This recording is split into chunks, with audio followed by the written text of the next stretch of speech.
The news of Jayden Gibson likely missing the season with a knee injury is also devastating, but for a number of reasons. One, Jayden Gibson is, he was one of my favorite guys to break out in 2024. I really enjoy knowing what Jayden Gibson is capable of when he's healthy, right? He's one of the fastest people that I've ever seen with my own two eyes. And I really get a lot out of watching high school football and then seeing those guys elevate and evolve into absolute players at places like Oklahoma, or in the case of like Dax Hill, Michigan, and down the line.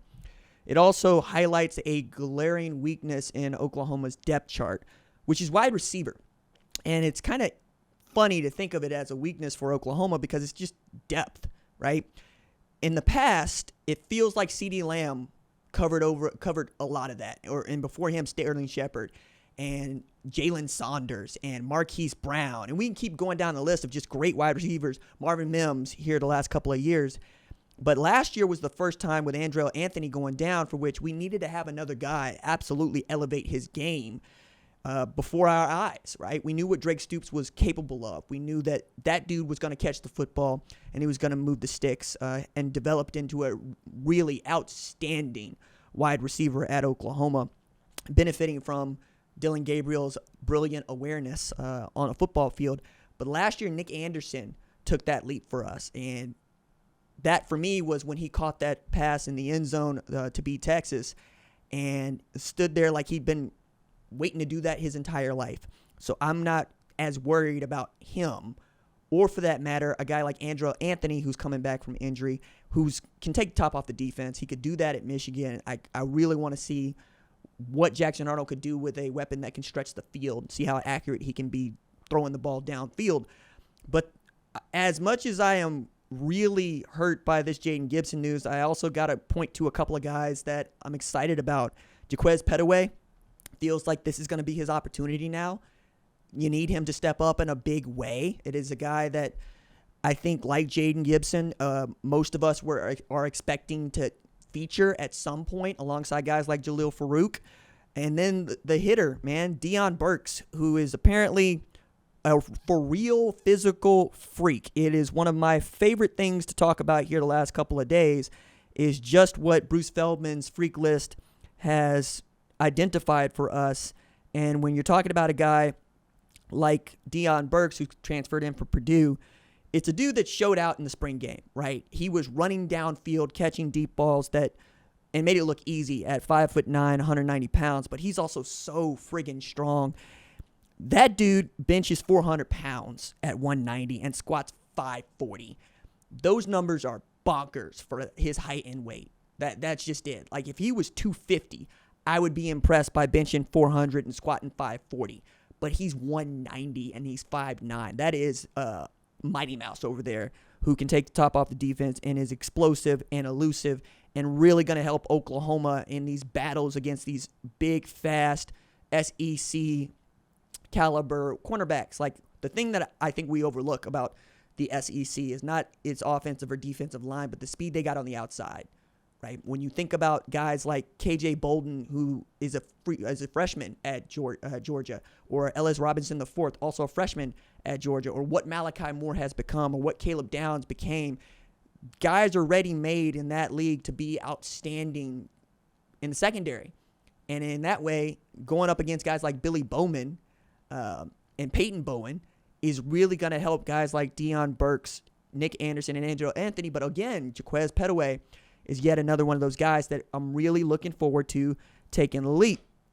Now, on top of that, one of the things that I thought is interesting is just how many people are going to rank Oklahoma in the top 25, but are hesitant to do it past about 15 because the schedule is the schedule.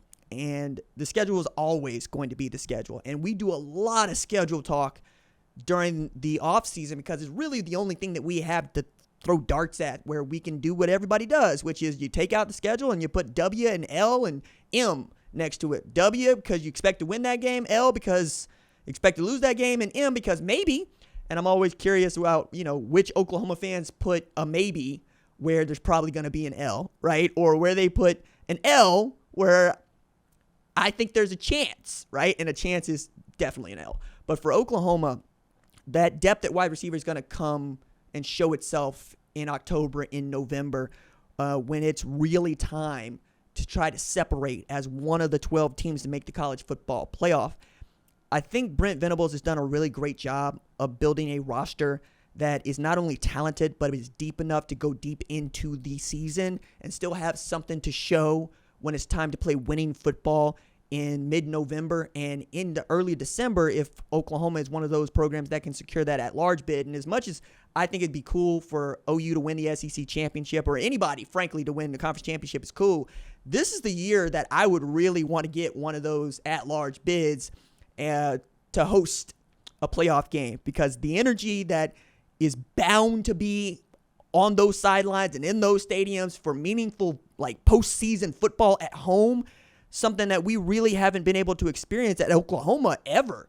Because remember, the biggest rivalry game that we play is OU Texas, and that's always a neutral site game. It's always in the state of Texas. You might say Bedlam rates, but it's about how good Oklahoma State might be that year. But over the course of time, the world has not stopped for Oklahoma and Oklahoma State as many times as we like to think. There's a couple of times where you could absolutely think of it that way, but nothing like being able to host a playoff game. And I think that's what Oklahoma should be looking to do. As people have jumped in here to tell me, RJ, you are delusional about Oklahoma and its prospects, I'm going, no, I'm not, because you read a headline and you decided that that was the point. Very rarely is. And for those of y'all that are new to the show, we do segments that really attack, like great offense, the inefficiencies in the sport. And one of the ways in which we do that is by going with a strong, aggressive look at something. And then I go and I get into the minutiae and I get into the details. And I talk to you, who is the smart college football fan who understands nuance. Ain't no Mark. Marks go to some other channel. They go to some other show. We don't chase views. There are ways to do that. One of the ways that you can tell we don't do that is because I'm the only thing here. There's no B-roll. There's no place to hide. There's no producer over here or over there. There's just you and I having a conversation, and then you'll see me down in the comments. It's also one of these where everybody knows about me in Oklahoma, and as much as folks claim, Oklahoma fans actually, claim to think I'm an Ohio State fan or something like that, I'm from Tulsa, Oklahoma. I went to the University of Tulsa. I went to grad school at OU, and I got my first full-time beat writer job covering that team. And the reason I ended up here is by the time I was going to grad school to be an English professor, and I was studying for a PhD at Oklahoma State, I'm a creative nonfiction expert. That's what I do, right? That was going to be my discipline, and they had it. So that's why I was there handing out L's to unsuspecting Oklahoma State fans.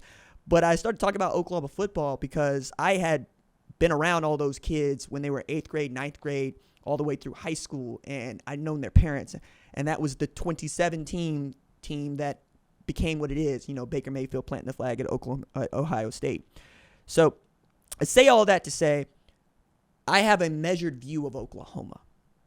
I don't have rose-colored glasses with Oklahoma. And any good OU fan who has been following me for, it's 7 years in September, knows that. And by the way, since we are here, I'm going to do it again. Subscribe to the channel. 66% of the people that watch this show don't subscribe to the channel, and we are less than 4,000 subs away from a play button that I am going to feature prominently over here somewhere. I might sleep with the damn thing for 3 weeks because that's my national championship trophy.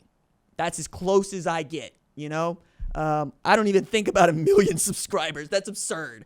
And frankly, I didn't think about 100K when I got started with this. What I thought about was I love talking about college football. I have a high metabolism for talking about college football, and I want to talk about it with smart people that give a damn like you.